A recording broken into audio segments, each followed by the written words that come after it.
He ruled the criminal underworld with an iron fist. But when his ex-girlfriend walked onto his private jet with 3 children, he fainted, because they all had his face. Kang Jiwan abandoned her when she was pregnant, not knowing she carried triplets. Now she's returned as a powerful businesswoman, and the 3 5-year-old boys have the one thing he can't deny: his family's birthmark. The same mark that proves his bloodline. The same mark that could destroy everything he's built. She didn't come back for love. She came back for something far more dangerous. And when his fiancée sees those children, this plane is about to become a battlefield at 30,000 feet. What happens next? You've never seen a mafia story like this. Hit subscribe. We're telling stories you won't find anywhere else. Let's begin. The champagne tasted like victory. Kang Jiwan didn't drink often. Control was currency in his world, and he spent it carefully. But today was different. Today, he was 30,000 feet above the chaos he ruled, flying toward a future he'd designed with surgical precision. His fiancée, Isabella Chen, sat across from him in the private jet's cream leather seats, her diamond engagement ring catching the afternoon light like a small contained star. She was perfect. Daughter of a shipping magnate. Educated in Switzerland. Beautiful in the calculated way that powerful men appreciated. Polished, poised, never a hair out of place. Their marriage would unite 2 empires. His underground kingdom of shadows and influence would merge with her family's legitimate billions. It was strategy. It was smart. It was completely loveless, and they both knew it. To us, Isabella said, raising her glass. Her smile was practiced, professional. To the merger. She didn't say to love. She never did. Jiwan's lips curved into something that might have looked like a smile to anyone who didn't know him. But his second-in-command, Marcus, standing near the jet's entrance, saw the truth. He'd known Jiwan since they were teenagers clawing their way up through Seoul's underworld. He knew that look. Jiwan was building a cage and calling it a crown. To the merger, Jiwan echoed, his voice low and smooth as black silk. The jet hummed beneath them, a mechanical heartbeat carrying them forward. Outside the windows, clouds stretched endlessly. White, pure, untouched. Nothing like the world Jiwan inhabited. His empire was built on things people didn't want to see. The money that moved through dark channels. The debts that were always paid. The whispers that made powerful men step aside when he entered a room. He was 32 years old and owned half the criminal infrastructure on the West Coast. Judges, politicians, corporation heads, they all owed him something. Fear, money, silence. But he'd paid for it. He'd paid with every soft part of himself until there was nothing left but the armor, or so he thought. The pilot's voice crackled through the cabin speaker. Mr. Kang, we have a last-minute boarding request. VIP passenger with 3 minors. Your assistant approved it. Jiwan's jaw tightened. He didn't like surprises. Surprises got people killed. Who? His voice dropped to that dangerous quiet, the tone that made grown men confess to things they hadn't even done yet. A Ms. Amara Okafor. She's... The name hit him like a bullet he didn't see coming. Amara. His hand froze halfway to his glass. The champagne trembled, tiny ripples disturbing its golden surface. 5 years. He hadn't heard that name in 5 years. Jiwan? Isabella's perfectly shaped eyebrows drew together. Do you know her? He didn't answer. Couldn't. Because the cabin door was opening, and the past he'd buried was walking through it. She appeared like a vision, like something his mind had conjured from guilt and memory. But she was real. Devastatingly, impossibly real. Amara Okafor. She'd changed. God, she'd changed. Gone was the bright-eyed graduate student he'd met at a university charity gala. The woman who'd laughed at his dark jokes and seen past the reputation to something he'd forgotten existed inside himself. This woman wore a tailored black suit that probably cost more than most people's cars. Her natural hair was styled in an elegant crown of locks wrapped into an intricate updo. Diamond studs glinted at her ears. She moved with the confidence of someone who'd learned to navigate rooms full of sharks and come out unbitten. She was stunning. She was terrifying. and she wasn't alone. Behind her, 3 small boys filed into the cabin, each holding the hand of a professional nanny. They were maybe 5 years old, dressed in matching navy suits that made them look like tiny businessmen. Their skin was a beautiful brown, a shade lighter than their mother's deep mahogany, but their faces, Jiwan's vision tunneled. Their faces were his, not similar, not reminiscent, identical. The same sharp jawline that would break hearts when they grew up. The same intense dark eyes that had stared back at him from mirrors his entire life. The same way of tilting their heads when they looked at something new, curious and cautious at once. And there, on the smallest one's neck, just visible above his collar. No.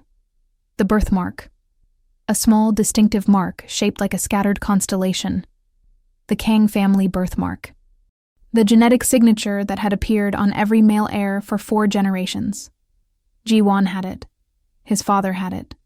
His grandfather had it. And now, 3 small boys he'd never met had it. The cabin tilted. Or maybe he did. Jiwan? Isabella's voice came from very far away. He tried to breathe. Couldn't. His chest was caving in, his lungs forgetting their function. Math did itself in his head without permission.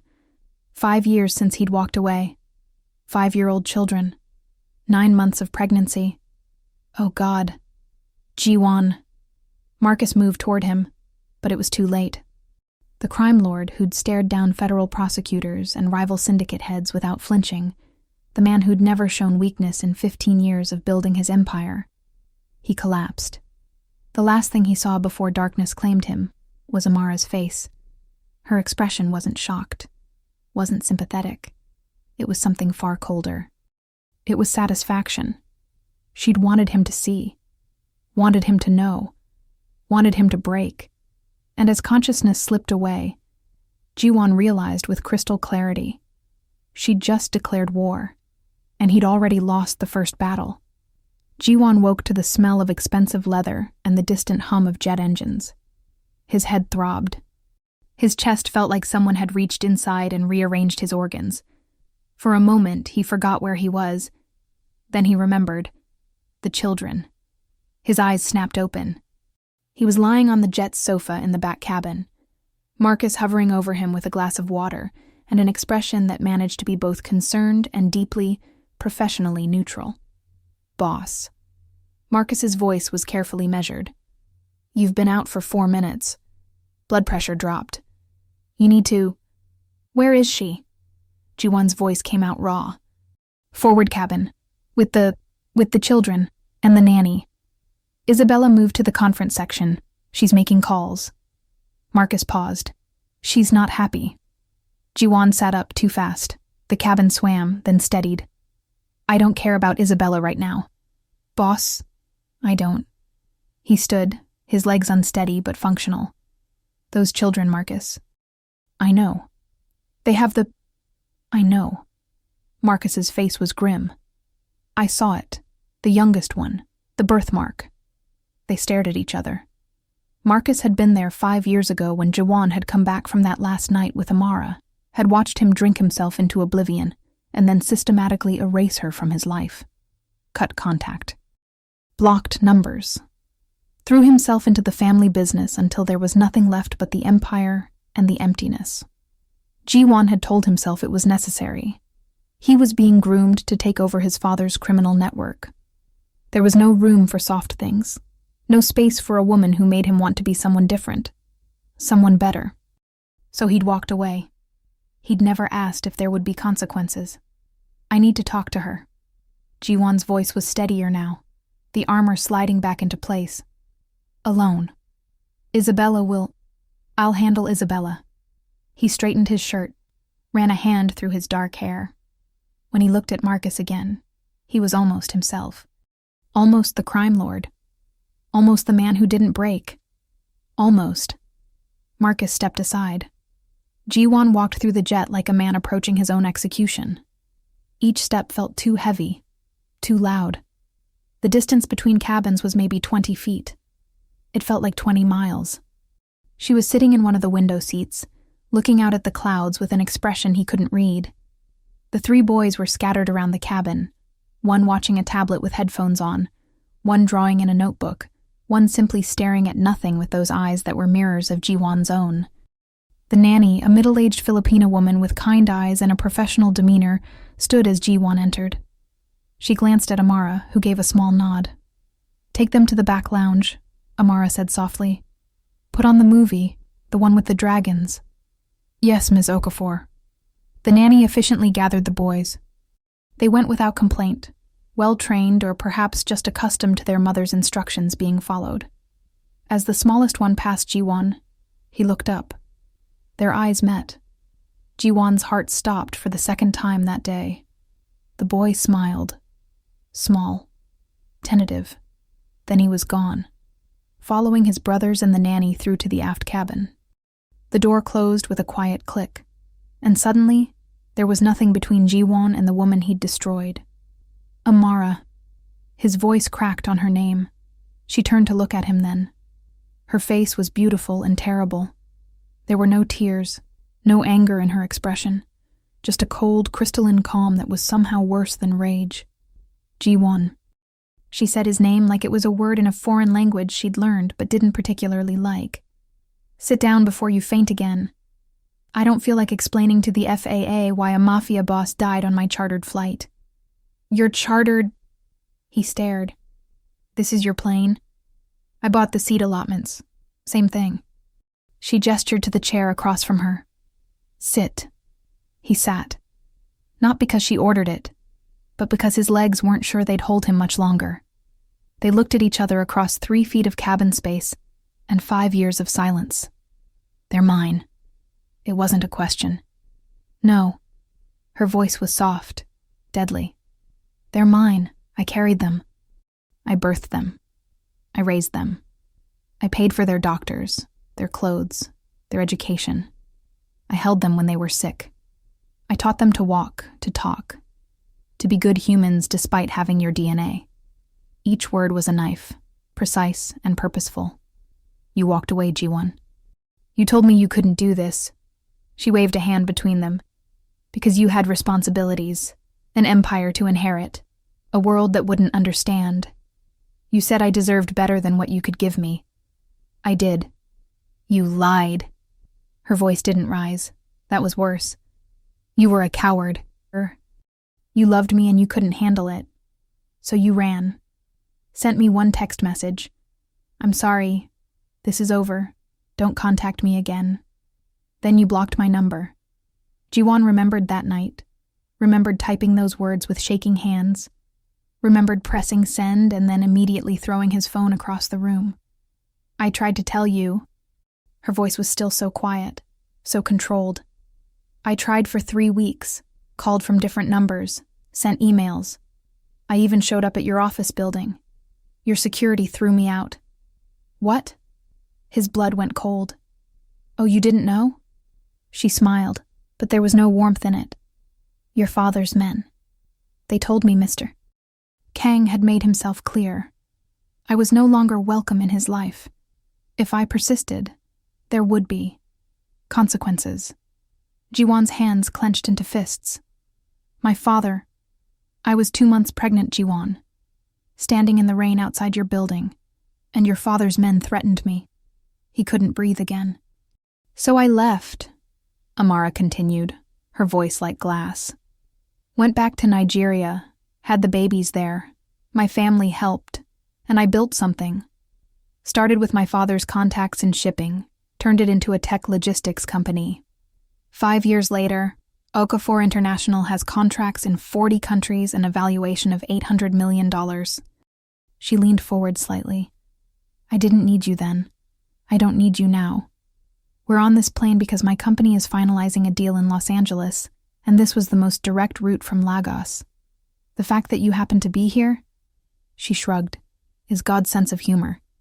Jiwan stared at her.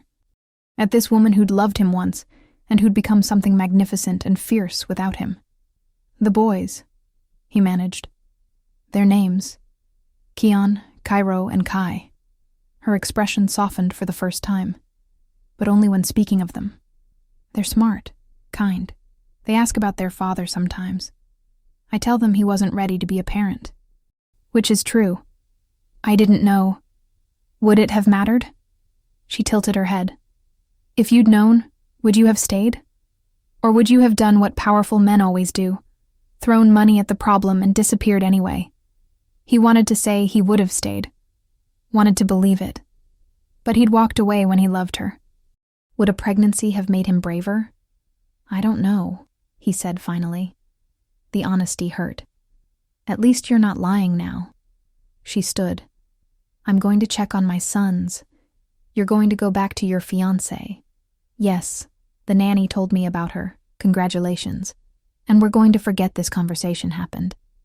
Amara, they have your birthmark. She said it calmly. All 3 of them. I noticed it when they were born.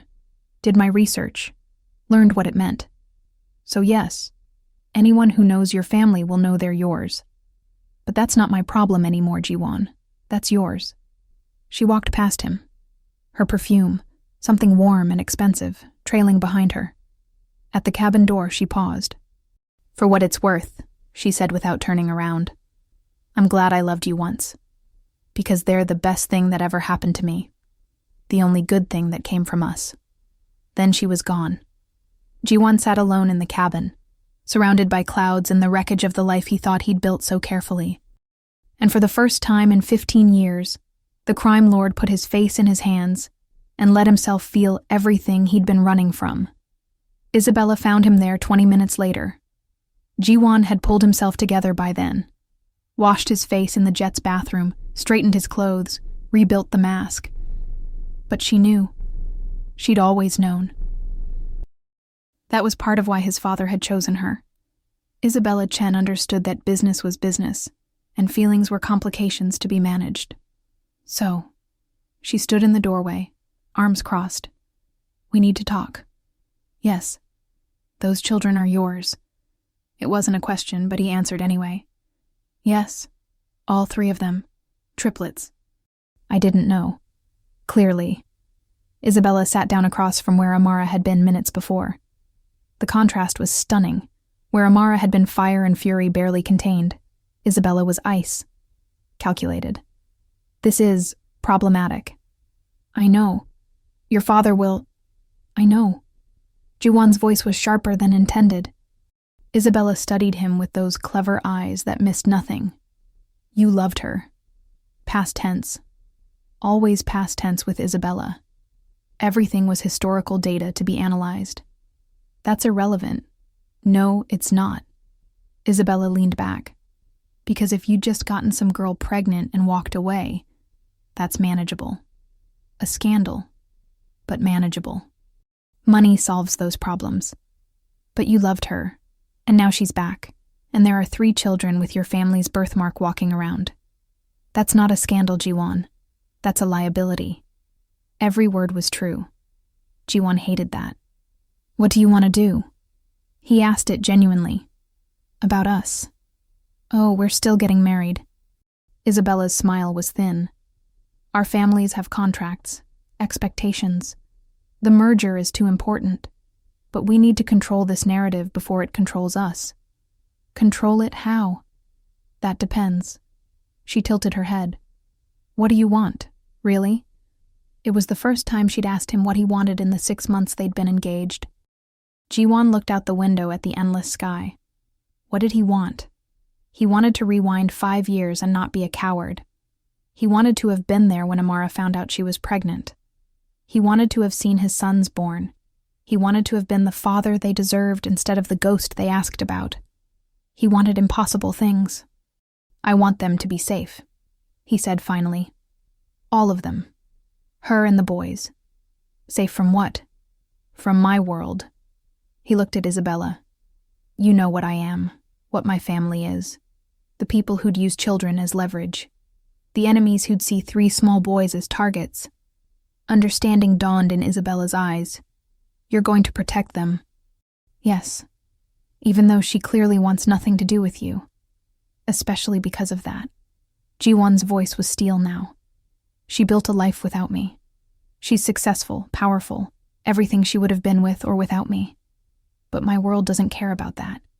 The moment someone figures out those boys are mine, they become weapons someone will try to use. Isabella was quiet for a long moment. When she spoke again, her voice was different, not softer, but more genuine. You know this complicates everything. I know.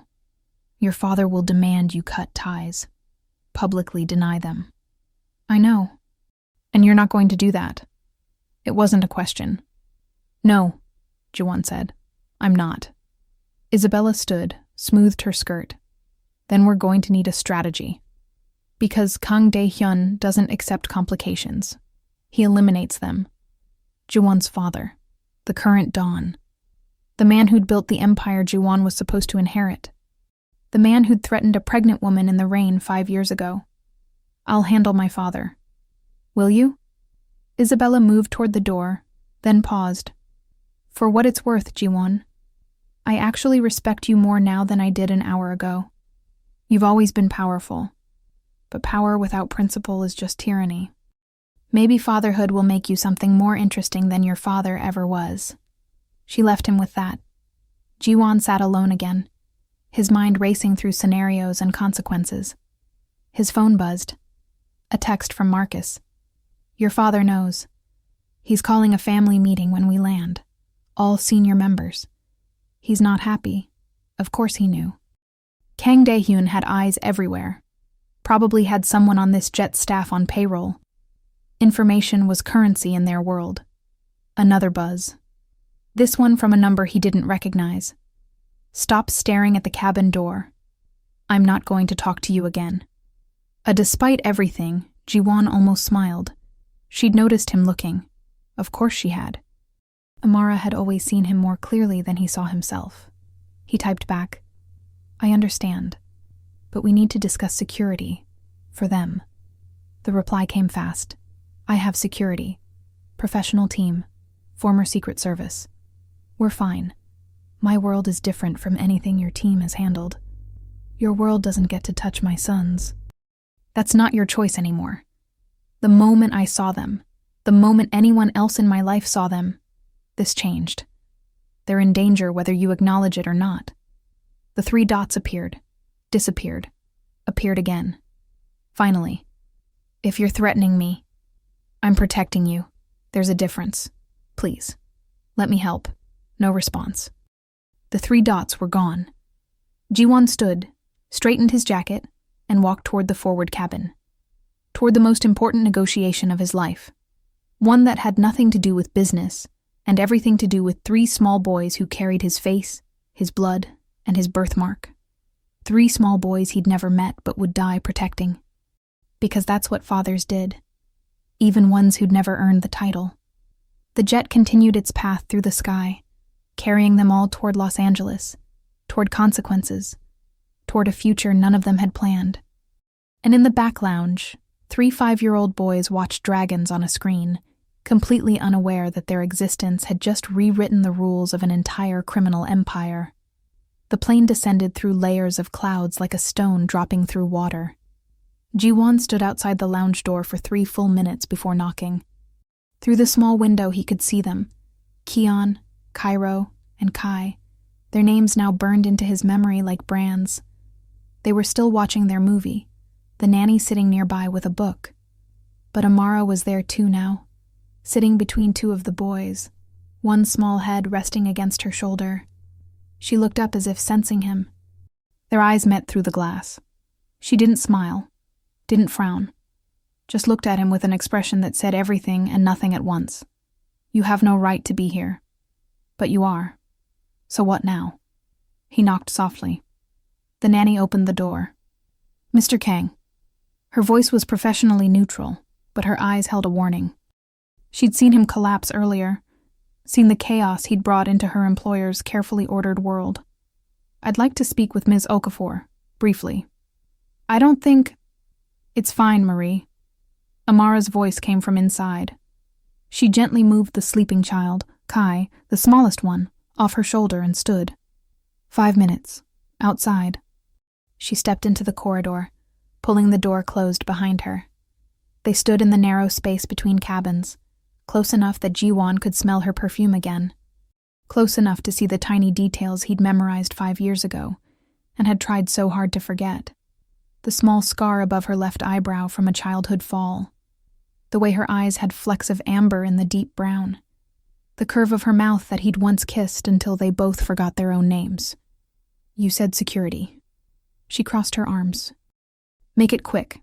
We're landing in 40 minutes. My father knows." He watched her process that, watched the slight tightening around her eyes, the way her shoulders stiffened almost imperceptibly. "How?" "He has people everywhere. On this plane, probably. Definitely at the airport we're landing at. By the time we touch down, every senior member of my family's organization will know that Kang Jiwan's ex-girlfriend appeared with 3 children who have the family birthmark." "So what?" Her voice was steady, but he could hear the edge underneath. "I don't care what your family knows. We're in America. You don't own this country." "No, but we own enough of it." Jiwan kept his voice low. "Amara, I need you to understand something. My father, Kang Dae-hyun, he didn't build our empire by being merciful or sentimental. When I told him about you 5 years ago, do you know what he said?" She waited. "He said love is a weakness, that soft things get exploited, that if I wanted to lead our family, I needed to eliminate anything that could be used against me." Jiwan's jaw clenched. "I thought he was right. I thought walking away from you was strength. And now? Now I know he was the one who sent his men to threaten you when you tried to contact me. Now I know he sees problems as things to be erased. And now, 3 children exist who could be used to control me, or, if my father decides they're more liability than asset, eliminated to prevent that control." The color drained from Amara's face. "You think your father would hurt children?" "I think my father has done worse things than I've ever told you about. And I think he views family legacy as more important than individual lives." Jiwan stepped closer. "I need to get you and the boys somewhere safe. Today. Now. Before we land. I have a hotel reservation. The Peninsula Beverly Hills. 5-star security. Will be..." That's the first place he'll look. He probably already has people in the hotel. In the restaurant. In the parking garage. Jiwan pulled out his phone. "I have a property in Malibu. Cliffside Estate. Private security that answers only to me, not my father. No one outside my most trusted circle knows about it. Let me take you there." "Absolutely not." Amara's voice was sharp. "I'm not going anywhere alone with you. I don't know you anymore, Jiwan. For all I know, this is manipulation, a way to control the situation. Then bring your security team. Bring Marie. Bring anyone you trust. But please..." His voice cracked slightly. "Please don't go to that hotel. Don't make yourself an easy target. Why do you even care?" The question came out raw, all her composure stripped away for just a moment. "You walked away. You chose this life over us, over what we could have been. Why does it matter now?" "Because I never stopped loving you. Because seeing them is like being given back something I didn't know I'd lost. Because the thought of anything happening to you or those boys makes me want to burn down everything I've ever built." He didn't say any of that. "Because they're innocent," he said instead. "Whatever happened between us, whatever mistakes I made, they didn't choose this. They didn't ask to be born into my world. And I won't let my father's sins touch them." Amara studied his face for a long moment. Whatever she saw there must have convinced her, because her shoulders dropped slightly.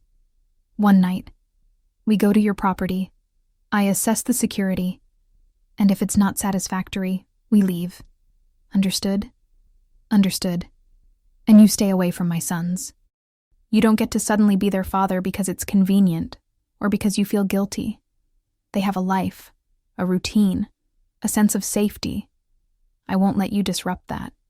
Each word was a knife, but he deserved every cut. Agreed. She turned to go back into the lounge, then paused. "Jiwan?" "Yes?" "If this is a game, if you're playing some angle I don't see, I will destroy you. Not physically. I'm not like you. But I have resources now. Connections. Lawyers who could tie your empire up in federal investigations for decades. Don't underestimate what a motivated mother can do. He believed her. I would never underestimate you again. She nodded once and disappeared back into the lounge. Jiwan stood in the empty corridor, his heart pounding. He'd just committed to protecting them, which meant he'd just committed to war with his own father. His phone buzzed. Marcus. Boss. Your father's people are at LAX. 6 cars, full security detail. He's not asking you to the meeting. He's demanding it. Jiwan typed back. Change of plans. Private hangar, Santa Monica Airport. Alert the Malibu property. We're coming in with guests. Full lockdown protocol. Boss, if you're doing what I think you're doing, I am. Your father will see this as betrayal. Let him. Jiwan walked back toward the main cabin where Isabella was on her laptop, probably already managing the fallout from this disaster. She looked up as he approached. We're not going to LAX, he said. I know. I already heard Marcus making calls. She closed her laptop. You're really doing this. I'm really doing this. Your father will disinherit you. Possibly worse. I know. Isabella stood, walked over to him, and did something completely unexpected. She touched his arm. Gently. Almost kindly. My father told me once that the measure of a man isn't what he does when the world is watching. It's what he does when no one will ever know. When the only judge is his own conscience. Your father sounds wise. He was. Before your father had him killed. The words hung in the air between them like smoke. Jiwan stared at her. What? Oh, you didn't know. Isabella's smile was sad. 10 years ago, my father was going to testify against your family's organization. He had evidence. Documents. Recordings. Then he had a sudden heart attack at 52. Perfectly healthy man. Dead in his sleep. Isabella. I know what your family is, Jiwan. I've always known. That's why I agreed to this marriage. To get close. To understand. Maybe to find proof someday. She picked up her purse. But this thing you're doing now? Protecting that woman and those children? It's the first truly decent thing I've seen anyone in your family do in a decade. You could have told me. About your father. Would it have changed anything? You were always going to inherit the empire. You were always going to be your father's son. She headed toward the exit. But maybe now you're becoming something else. Something better. Don't waste it. The plane touched down at Santa Monica Airport 20 minutes later. The private hangar Marcus had arranged was empty except for 3 black SUVs with tinted windows. Jiwan's personal security team. Men he'd recruited himself. Men who'd die before betraying him. Stood ready. Amara emerged from the plane carrying Kai, who was still sleeping. The other 2 boys held Marie's hands, looking around with wide, curious eyes. Keon, the oldest by 2 minutes according to the nanny's whispered information, pointed at the cars. Mommy, are those ours? Just for today, baby. Amara's voice was gentle. An adventure. Like a movie. Something like that. Jiwan watched from a distance as his security team helped load their luggage. He'd ordered them to be respectful, professional, invisible. These weren't prisoners. They were guests. Protected guests. Marcus appeared at his elbow. The Malibu property is ready. I've pulled everyone we trust. 12 men, all vetted personally by me. No connection to your father's network. Good. Boss, your phone's been blowing up. Your father's called 16 times. Your uncle. Your cousins. Everyone wants to know where you are. Let them wonder. And Isabella? Jiwan watched as Isabella got into a separate car. The one that would take her to her family's estate in Pasadena. She'd made it clear. She'd cover for him for now, but she wasn't getting directly involved. Smart woman. She's handling her part. Which is? Buying us time. One of the SUVs pulled up in front of them. The door opened and Amara looked out. Her expression was unreadable. Are you coming or just staring? Jiwan got in. The drive to Malibu took 40 minutes. 40 minutes of excruciating silence broken only by the boys' occasional questions and observations. They were smart kids. Articulate. Kian asked about the ocean when they glimpsed it through the hills. Cairo wondered if there would be a pool. Kai, the quiet one, just looked out the window with those eyes that were carbon copies of Jiwan's own.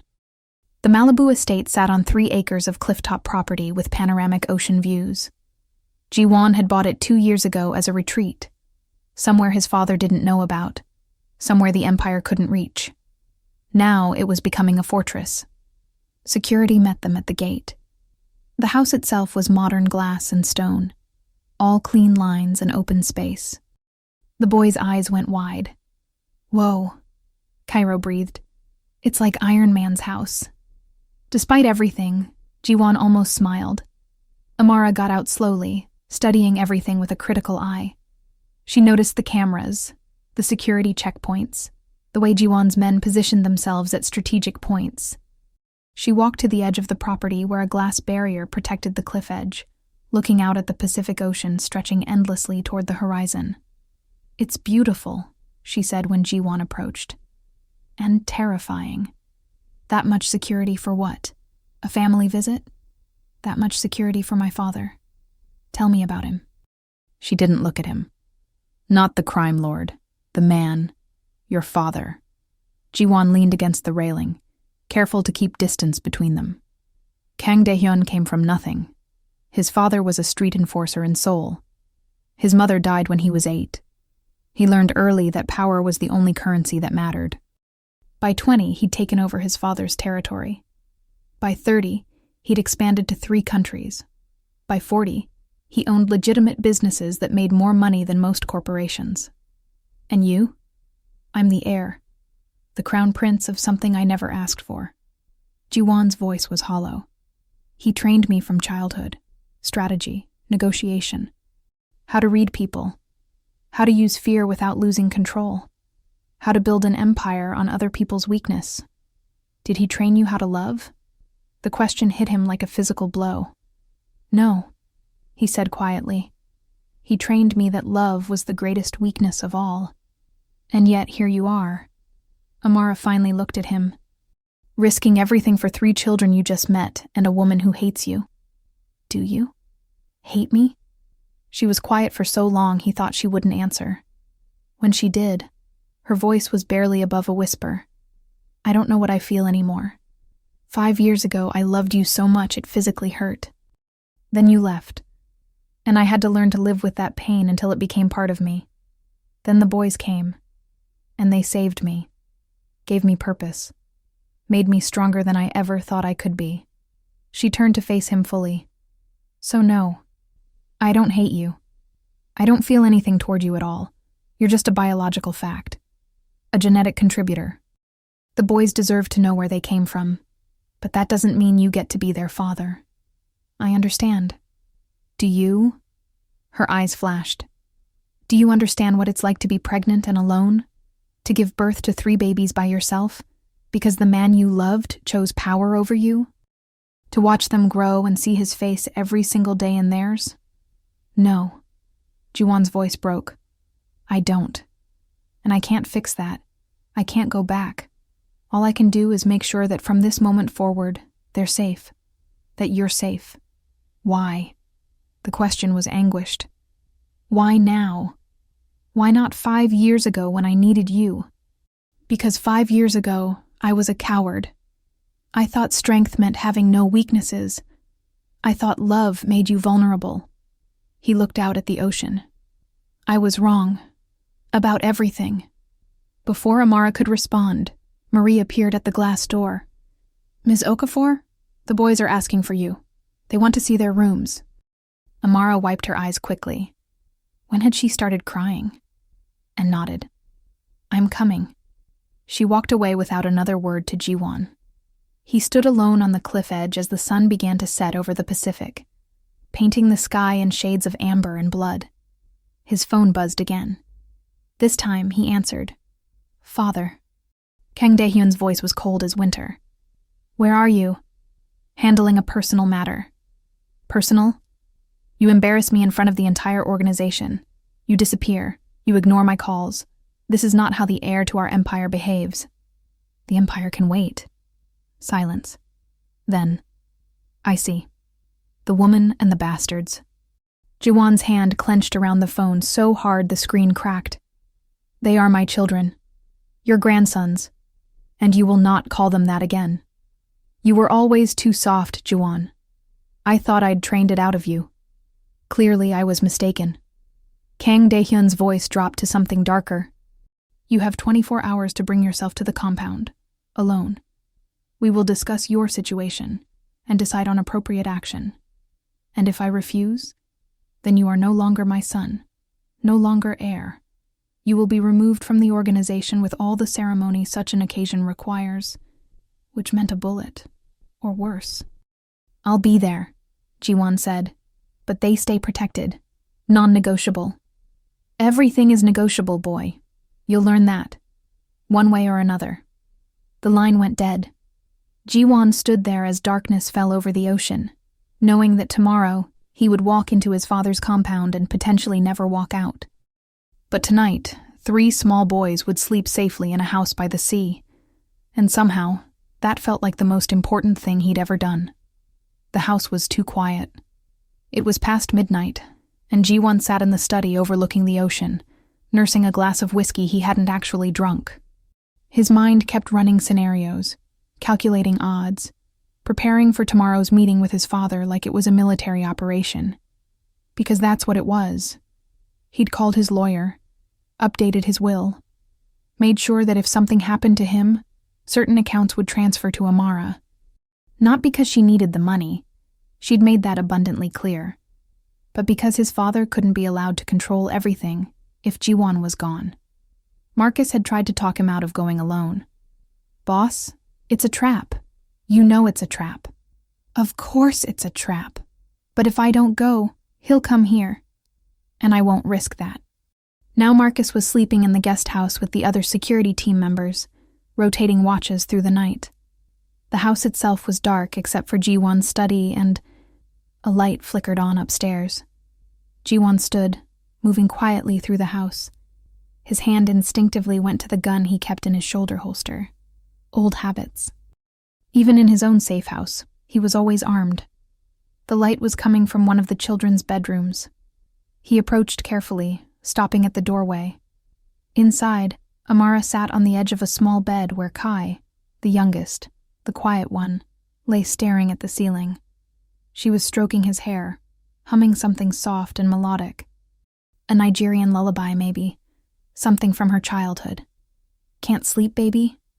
Her voice was so gentle it physically hurt Jiwan to hear it. I had a dream.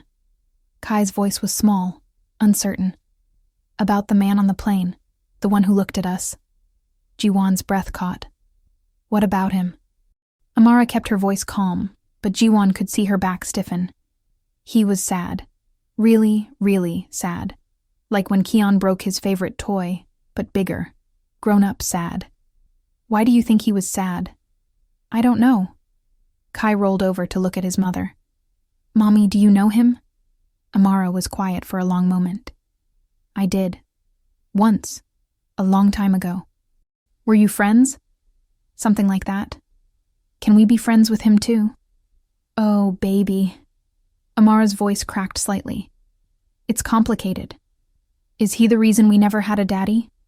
Auntie Grace's kids have a daddy who takes them to soccer. Keon wants to play soccer. Jiwan closed his eyes. The casual innocence of the question was devastating. Some families are different, Amara said carefully. Some kids have 2 parents. Some have 1. Some have grandparents or aunts or uncles raising them. What matters is being loved. And you 3 are so loved. But don't you get tired, Mommy? Taking care of 3 of us all by yourself? Never. You 3 are the best thing that ever happened to me. Even though we're a lot of work. Especially because you're a lot of work. She kissed his forehead. Now sleep. Tomorrow we're going to explore this big house and maybe swim in that fancy pool. Deal? Deal. Amara stood, tucking the blanket around Kai more securely. She turned toward the door and froze when she saw Jiwan standing there in the shadows. Their eyes met. He expected anger. Accusations of eavesdropping. Instead, she just looked tired. So incredibly tired. She walked past him into the hallway, pulling the door mostly closed. How much did you hear? Enough. Then you know. They ask about you. Not you specifically. They don't know you're their father. But they ask about the concept, the missing piece in their lives. She leaned against the wall. I've tried to be enough. Mother and father both. But sometimes I see Jiwan watching other kids with their dads at school pickup, and I can see him wondering what he did wrong to not have that. He didn't do anything wrong. I know that. You know that. But try explaining that to a 5-year-old who sees his friends getting picked up for father-son baseball games while he waits for his mom. She looked at him. This is why I didn't want to find you. Didn't want you in their lives. Because it's easier to miss something you never had than to have it and lose it. You think I'll leave again. Won't you? Her voice was sharp. When this crisis with your father is over, when we're no longer convenient victims for you to save, what then? You'll go back to your empire and your fiancée and your life. And my boys will have met their father and lost him. Again. That's not. Isn't it? You said yourself you're meeting with your father tomorrow. You're walking into something dangerous. What if you don't come back? What do I tell them then? Her voice rose slightly. What do I tell 3 small boys who are just beginning to understand that the sad man from the airplane is their father, and now he's gone? How do I protect them from that grief? Amara. No. She held up a hand. You don't get to make promises you can't keep. Not to me, and definitely not to them. So here's what's going to happen. Tomorrow, you're going to go deal with your father. And we're going to stay here with your security team. And when it's safe, when your father is handled or neutralized or whatever it is criminals do to each other, we're leaving. Back to Nigeria. Back to our life. What if I want to be part of that life? The question hung between them like a living thing. Amara's eyes filled with tears, but she didn't let them fall. You gave up that right 5 years ago when you sent that text message and blocked my number. You don't get to decide you want to be a father now because it's convenient or because you feel guilty. It's not guilt. Jiwan stepped closer. When I saw them on that plane, when I saw Kai's birthmark and realized what it meant, it wasn't guilt I felt. It was recognition. Like I'd been missing 3 pieces of myself and didn't know it until they were standing right in front of me. That's biology, DNA, not fatherhood. Then teach me. His voice was raw. Teach me how to be what they need. I know I don't deserve the chance. I know I threw away any right to ask, but they deserve better than a ghost. They deserve someone who won't break their hearts. Amara wiped her eyes angrily. Can you promise me that? Can you stand here and swear that you won't let your empire, your father, your duty destroy what we'd build? Because I can't watch you break them the way you broke me. Jiwan opened his mouth to answer, but no sound came out. Because she was right. He couldn't promise that. His world was violence and consequences. His father was a monster who eliminated obstacles. Even if Jiwan survived tomorrow, even if he somehow took control of the organization from Kang De-hyun, would his life ever be safe enough for children? That's what I thought, Amara said softly. You can't promise, so don't. Don't make them love you if you can't stay. She walked away, disappearing into the room where the other 2 boys slept. Jiwan stood alone in the hallway of his safe house, surrounded by security and weapons and all the tools of his empire. And he'd never felt more powerless in his life. The next morning came too quickly. Jiwan woke at dawn. He'd barely slept, just grabbed 3 hours on the study couch. When he emerged, the house was already alive with activity. The boys were eating breakfast in the kitchen, Marie supervising while Amara stood by the windows looking out at the ocean. Jiwan saw him first. Mom, the man from the plane is here. All 3 boys turned to stare. Jiwan felt frozen under their gaze. 3 pairs of eyes that were mirrors of his own, studying him with innocent curiosity. I know, baby, Amara said calmly. He's a friend. He's letting us stay here for a bit. Is this his house? Cairo asked. It's really cool. Thank you, Jiwan managed. His voice sounded strange to his own ears. Do you have a pool? Kian again, bouncing slightly with excitement. Mom said there might be a pool. I do. It's outside on the west terrace. Can we swim later? All three boys looked at Amara with identical pleading expressions. She smiled, the first real smile Jiwan had seen from her since she walked onto that plane. We'll see.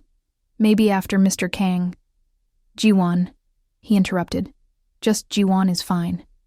After Jiwan gets back from his meeting. Where are you going?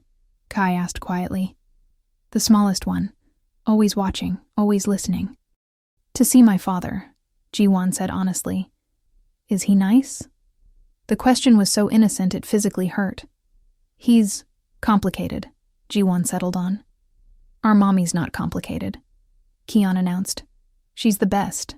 She makes us laugh and helps with homework and reads 3 different bedtime stories even when she's tired. She sounds amazing, Jiwan said, looking at Amara. You're very lucky. We know, Cairo said seriously. We tell her all the time. Marcus appeared in the kitchen doorway. Boss, we need to leave in 15 if you're going to make the meeting. Jiwan nodded. He started to leave, then turned back. Amara, can I speak with you? Privately. She hesitated, then followed him into the study. He closed the door behind them. If something happens, don't. Listen to me. He grabbed her hands. She tried to pull away, but he held on. If something happens, Marcus has instructions. This house transfers to you. There are accounts set up in the boys' names. Trusts that my father can't touch. And there's a lawyer, Rebecca Chen, no relation to Isabella, who has a full file on my father's organization. Everything. Financial records, criminal activities, names of corrupt officials. If I don't come back, she goes to the FBI. Jiwan, let me finish. His grip tightened. I know you don't want my money. I know you built your own empire. But this isn't about you. It's about them. About making sure that if my world comes crashing down, they're protected. Why are you talking like you're going to die? Because I might. He said it simply. Honestly. My father sees me as either his greatest success or his biggest failure. There's no middle ground with him. And I've just committed the ultimate betrayal in his eyes. I've put something above the organization. Then don't go. Her voice was desperate now. Just don't go. We'll leave. Right now. I'll take the boys back to Nigeria and you can... He'll follow. You know he will. The only way to end this is to face him. And if he kills you, then at least I died trying to protect them. That has to count for something. Amara's tears finally fell. It counts for everything and nothing. They won't understand grand gestures. They'll just know their father died before they really knew him. Then tell them. Jiwan's voice broke. Tell them I loved them. That I didn't know they existed until yesterday. But the moment I saw them, they became the most important thing in my world. That's not fair. She was crying harder now. You don't get to do this. You don't get to make me care about whether you live or die. I know. I'm sorry. He pulled her close, and for a moment, just a moment, she let him hold her. She felt exactly as he remembered. Warm, real, the only solid thing in a world made of shadows. I'm sorry for everything. For walking away. For not being there. For not being brave enough 5 years ago to choose you over duty. Jiwan. He kissed her forehead. Once. Gently. Then let her go. Take care of them. Teach them to be better than I am. Better than my father. Better than this whole corrupt empire. Come back, she whispered. Just come back. He wanted to promise. Wanted to swear he'd walk out of that meeting and back into this house. But he'd promised enough things he couldn't guarantee. Instead, he just nodded and walked out. Marcus was waiting by the car. Boss, Security Team Alpha is ready. We've got a route planned with 3 alternative options depending on... No, Jiwan said. No security team. Boss. He said alone. If I show up with an army, he'll know I'm planning something. I need him to think I'm compliant, obedient. That's suicide. Maybe. Jiwan got into the back of the car. Or maybe it's the only play I have left. Drive. They drove in silence through Malibu, then onto the Pacific Coast Highway heading north. The ocean was gray today, clouds hanging low and heavy. Appropriate weather for a funeral, Jiwan thought darkly. His father's compound was in the hills above Santa Barbara. 300 acres of vineyard-covered property that looked like a Tuscan villa, but functioned as the nerve center of the Kang family's entire operation. Jiwan had grown up there, had been trained there, had learned every lesson about power and violence in those stone buildings. Now he was driving back, possibly for the last time. The guards at the gate checked him through. More guards lined the driveway. By the time they reached the main house, Jiwan counted at least 40 armed men, all loyal to his father, all ready to kill on command.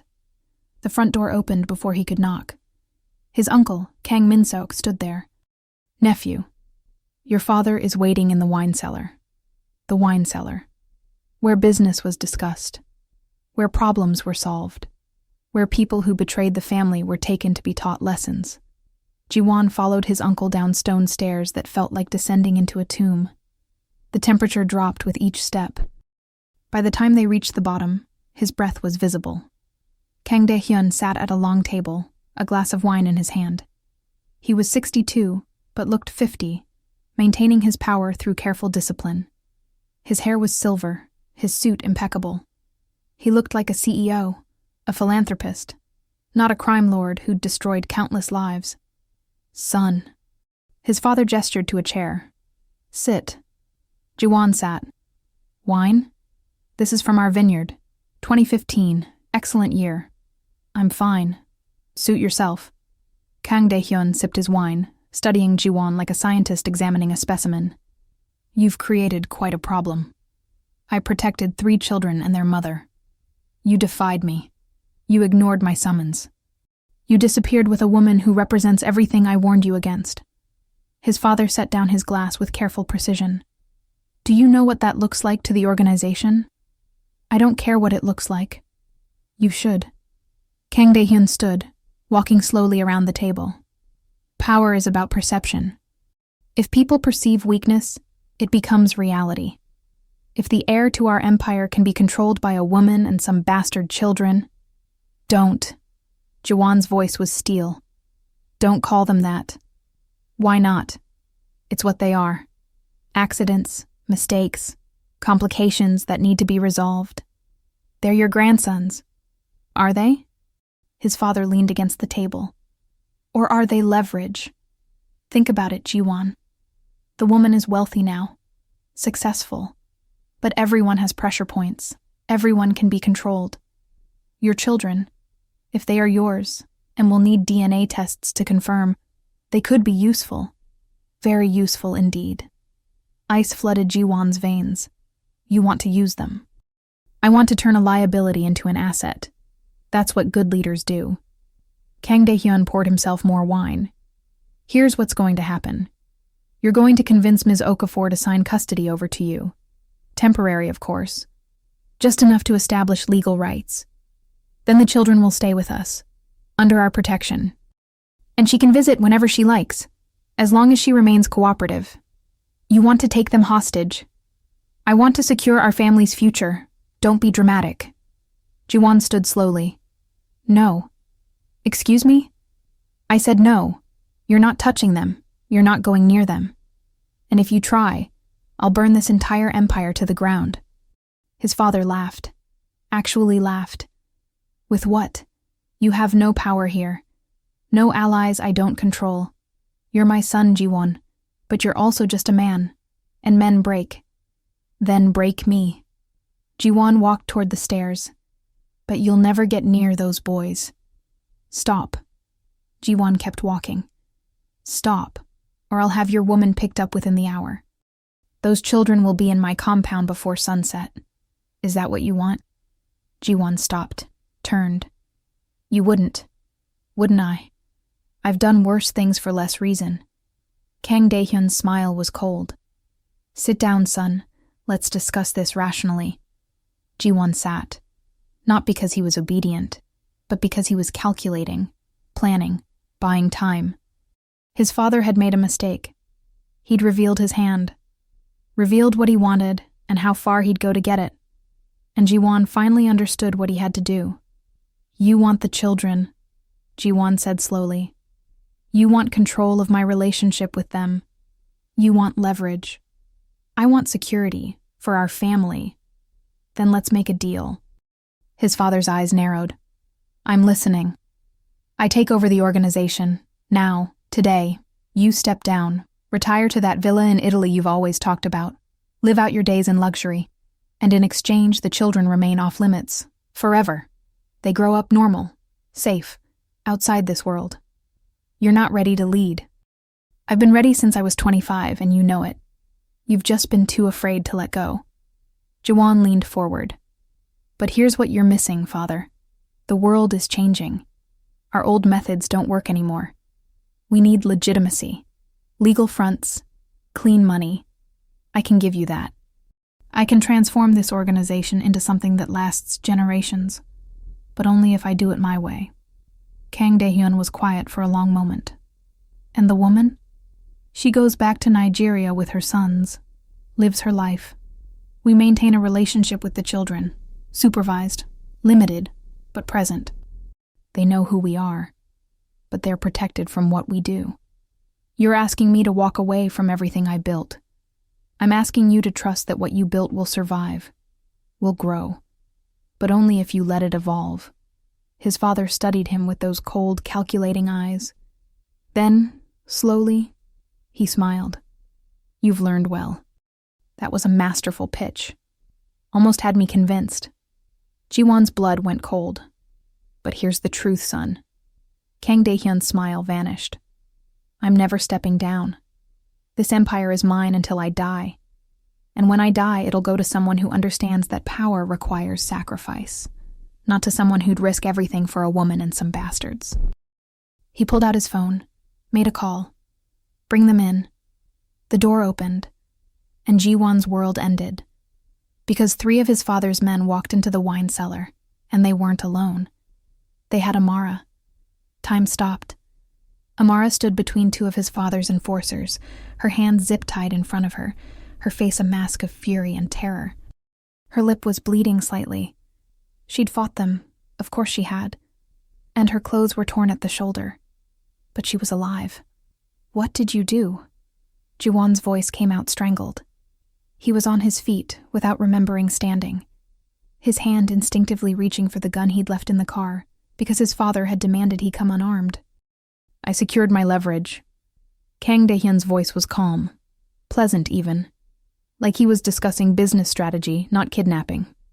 "Ms. Okafor was quite difficult to acquire, I must say. Your security team at the Malibu property was competent. 3 of my men are currently dead because of them. Marcus, alive, wounded, but alive. I needed him to deliver a message." His father walked closer to Amara, who tried to back away but was held firm by the enforcers. "You're even more beautiful than the photographs suggested. I can see why my son was so taken with you. Touch me again, and I'll kill you." Amara's voice was pure venom. "I don't care who you are. Spirited. I like that." Kang Dae-hyun turned back to Jiwan. "The children are secured as well. Different location, of course. We're not monsters. They're being treated quite well. Probably think it's an adventure." The world tilted. "Father, please." "Ah, there it is. The begging. I was wondering when we'd get to that part." His father poured another glass of wine, utterly casual. "Here's how this is going to work. You're going to sign custody of those children over to me. Ms. Okafor is going to cooperate completely.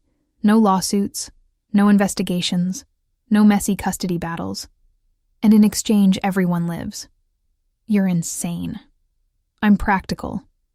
Those boys have Kang blood. That makes them valuable. Their mother has connections in 40 countries. That makes her valuable.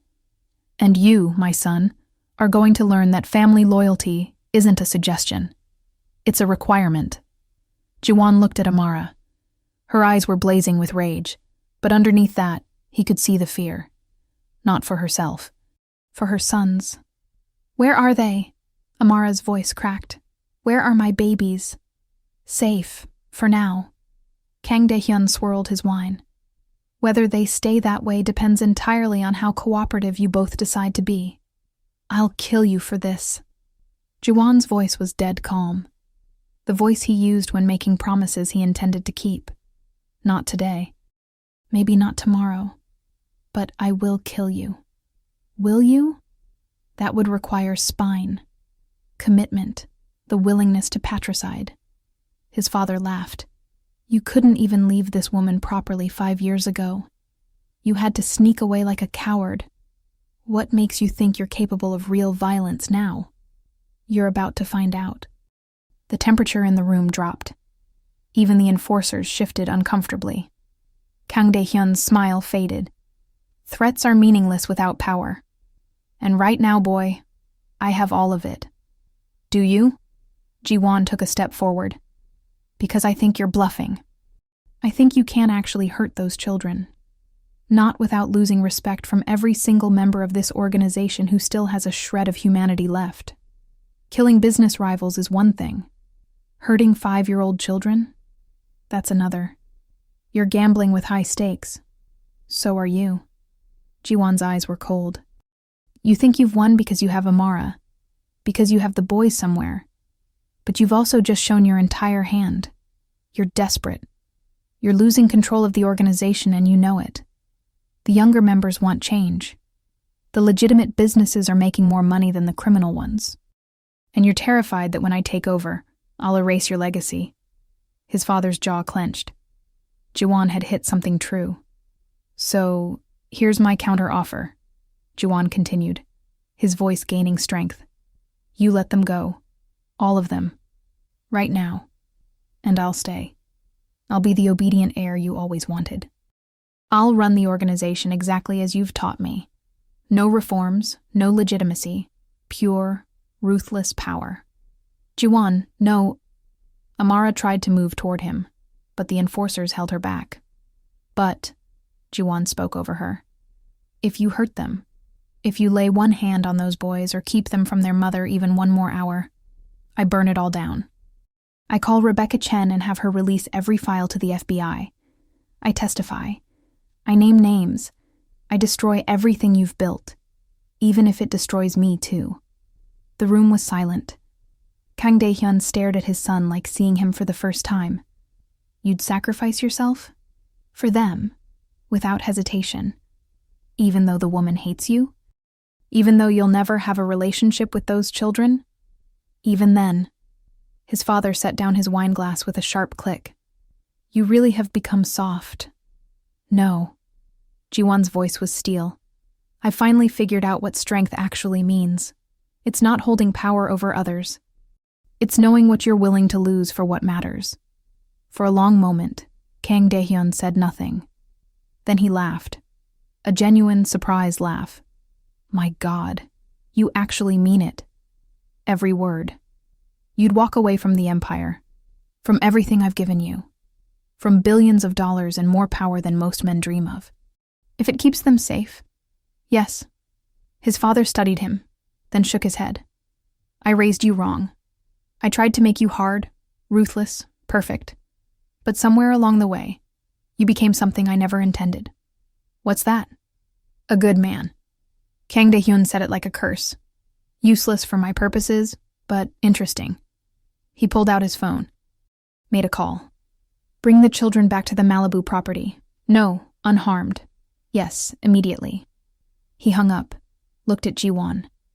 The boys will be returned within the hour. Ms. Okafor as well, once we're done here. Jiwan didn't trust it. Just like that? Just like that, because you've made your position clear. And honestly, his father picked up his wine again. I'm tired, 62 years old, and I've spent 40 of them fighting, building, destroying. Maybe it's time to let the next generation make their mistakes. This isn't a mistake. We'll see. Kang Dae-hyun gestured to the enforcers. Release her. They cut Amara's zip ties. She immediately lunged at Jiwan, grabbing his shirt. The boys. You're sure they're okay? They will be. He looked at his father. I want proof of life. Now. Kang Dae-hyun nodded to one of his men, who pulled out a phone and showed them a video. 3 small boys in a nice room, eating snacks, watching TV. Kai looked scared, but unharmed. Kian was talking to someone off camera. Cairo was coloring. Amara's legs gave out. Jiwan caught her, held her up. They're okay. They're okay. If they're hurt, they won't be. Jiwan looked at his father. Our deal stands. I stay. Run things your way. But they're off limits. Forever. Agreed, with one condition. What condition? You do reform the organization. You do modernize it. You do everything you just threatened not to do. Kang Dae-hyun's smile was sad. Because you were right. The world is changing. Our old ways are dying. If this empire is going to survive, it needs someone who understands that. Someone who can be ruthless when necessary, but also knows when to choose a different path. Jiwan stared at his father, confused. I don't understand. I'm stepping down, effective immediately. You're in charge. His father set down his glass with finality. I tested you, son, to see if you'd actually sacrifice everything for those children, for that woman. And you were willing to. That's the kind of strength this organization needs. Not my kind. Yours. This is another manipulation. It's not. For once in my life, I'm being honest. Kang Dae-hyun moved toward the stairs. I'll be in Italy by next week. You'll have full access to everything. Accounts, operations, personnel. The organization is yours. Try not to burn it down in the first year. He paused at the stairs, looked back. And Jiwan? Those boys are lucky. They'll grow up knowing their father isn't a coward. That's more than I ever gave you. Then he was gone, leaving Jiwan and Amara alone in the wine cellar with 2 very confused enforcers. Boss? One of them ventured. What are our orders? Get out, Jiwan said quietly. And spread the word. Anyone who touches that woman or those children answers to me personally. They practically ran up the stairs. Amara was shaking. Jiwan was still holding her up, and now she turned into him, pressing her face against his chest. Not a hug. Just needing something solid to keep her from falling. Is it over?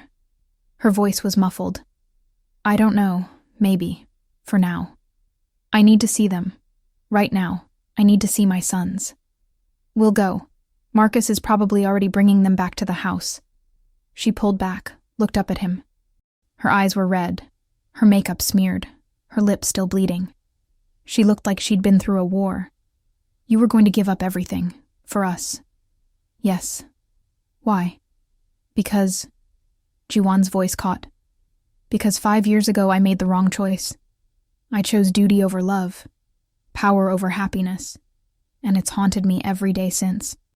I wasn't going to make the same mistake twice. Even if we never forgave you? Even if you never got to be their father? Even then, some things are more important than what I want. Amara studied his face for a long moment. Then, impossibly, she smiled. Small, sad, but real. You really did become someone different. I had good motivation. He gently touched the cut on her lip. We need to get you checked out. Make sure... I'm fine. I just need my sons. They climbed the stairs together, emerging into afternoon sunlight that felt surreal after the darkness of the wine cellar. Cars were pulling up to the compound, Marcus's SUV in front. The back doors opened. 3 small boys tumbled out, followed by Marie, who looked shaken but unhurt. The boys saw Amara and ran, a tangle of small bodies and tears and, Mommy! Mommy! We're okay! There were men, but they gave us ice cream. Where were you? We were scared. Amara dropped to her knees, pulling all 3 boys into her arms, sobbing. Just sobbing and holding them, and checking them over for injuries with shaking hands. Jiwan stood back, watching. Not part of it, not yet. But Kai looked up, saw him, and pulled away from his mother to walk over. You're the sad man, Kai said seriously. I am, Jiwan managed, his voice rough. Are you still sad? A little less now. Kai considered this. Then, with the simple generosity of children, he held out his hand. Mommy says holding hands helps when you're sad. Jiwan looked at that small hand, at the birthmark on Kai's wrist, the family mark, the genetic signature, the proof of blood. He took his son's hand. And for the first time in 5 years, Kang Jiwan felt like maybe, possibly, he could become the man he should have been all along. 1 week later, the Malibu house had become something unexpected, a home. Not permanently. Amara had made that clear. They were staying only until she was certain the threat from Jiwan's world was truly neutralized. Then she'd return to Nigeria with the boys, and they'd figure out co-parenting across continents like rational adults. But for now, there were small moments of normalcy. Kian teaching Jiwan how to play Mario Kart. Jiwan was terrible at it. Cairo asking a million questions about the ocean and tide pools and why seagulls were so loud. Kai quietly drawing pictures, one of which he'd given to Jiwan, a stick figure family with 5 people instead of 4. Amara watched these interactions like a hawk, ready to intervene if Jiwan crossed any lines. But slowly, incrementally, she was relaxing, starting to believe that maybe this wasn't another manipulation. Maybe he really had changed. They were sitting on the terrace after the boys were in bed, the ocean dark and vast beyond the glass barrier. My company finalized the LA deal, Amara said quietly. I need to fly to Lagos next week for the board meeting. And the boys? Come with me, obviously. Of course. Jiwan paused. Can I visit? Not now, but eventually? That depends. On what? On whether you can keep your promise. No danger, no violence, no exposing them to your world. She looked at him. I researched what you're doing with the organization, the reforms, going legitimate. It's impressive, but it also makes you enemies. I know. So how do I trust that those enemies won't target my children? Our children, he corrected gently. She didn't argue this time. Progress. Security. Distance. Secrecy. Jiwan counted on his fingers. They live in Nigeria under your name. No one connects them to me publicly. I visit as a family friend until they're old enough to understand the truth. And when they do know, if they do, they get to choose whether they want a relationship with me. That could be years. I've already missed 5. I can wait as long as it takes. Amara was quiet for a moment. Kai asked me today if you were his father. Jiwan's heart stopped. What did you say? I asked him why he thought that. He said you have the same eyes, the same way of tilting your head when you're thinking. She smiled sadly. Smart kid. They're all smart. They get that from you. They get stubbornness from you. Kian argued with me for 20 minutes this morning about whether dinosaurs could swim. He's 5. Where does a 5-year-old learn to debate like that? Genetics? She laughed. Actually laughed. God help me when they're teenagers. They sat in comfortable silence, watching the ocean. Finally, Amara spoke again. I don't forgive you yet. For leaving. For those 5 years. I don't know if I ever will. I don't expect you to. But, she continued, I'm willing to try. For them. They deserve a father. And you're trying to become one. That has to count for something. Thank you. His voice cracked. For giving me this chance. Don't waste it. She stood, started to head inside, then paused. And Jiwan? That thing you said about choosing differently this time? Yes? Prove it, every day. Not with grand gestures, with small ones, with showing up, with being present even when it's hard. She looked back at him. That's what fatherhood actually is. I'm learning. Good. Because they're watching. And children have a way of seeing through every lie we tell ourselves. She went inside, leaving him alone with the ocean and the stars, and the strange, terrifying hope that maybe, just maybe, he could build something better from the ruins of what he'd destroyed. Inside the house, Kai stood at his bedroom window, watching Jiwan on the terrace. Kian? He whispered to his brother in the top bunk. Yeah? I think the sad man is our daddy. I think so too. Do you think he'll stay this time? Kian was quiet for a moment. I don't know.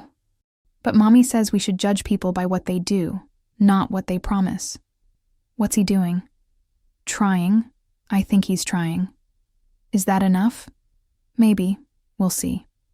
The brothers fell asleep, and in the house by the sea, 5 people who hadn't been a family a week ago continued the slow, painful, beautiful work of becoming one. End of episode 1. But in a compound in Santa Barbara, Kang Dae-hyun sat in his empty study, staring at a photograph of a young Jiwan, maybe 12 years old, already serious beyond his years. He picked up his phone, made a call. It's me, he said quietly. Yes, I stepped down. No, he doesn't suspect. Begin phase 2. And remember, my son cannot know I'm still involved. Let him believe he's won. Let him think he's free. Yes, sir. And the woman? Leverage. Always leverage. She loves those children more than anything. That's a weakness we'll exploit when the time comes. And if Jiwan interferes? Kang Dae-hyun's smile was cold. Then I'll teach him what happens when you put love above family loyalty. One way or another, my son will learn. They always do. He hung up, poured himself wine, and toasted the photograph. You think you've escaped, boy. You think you've chosen a different path. But you're still my son, and my legacy will be yours, whether you want it or not. The photograph stared back, silent and damning. And in Malibu, Jiwan's phone buzzed with a message from an unknown number. Your father didn't retire. He's planning something. The children are still in danger. Trust no one. A friend. Jiwan stared at the message as ice flooded his veins. It wasn't over. It had never been over. And somewhere in the house, 3 small boys slept peacefully, unaware that the war for their future had only just begun. To be continued in episode 2. Jiwan acredita ter vencido e conquistado a liberdade, mas descobre através de mensagem anônima que seu pai nunca se aposentou de verdade. Está planejando algo nas sombras. As crianças ainda estão em perigo, e agora Jiwan não sabe em quem confiar.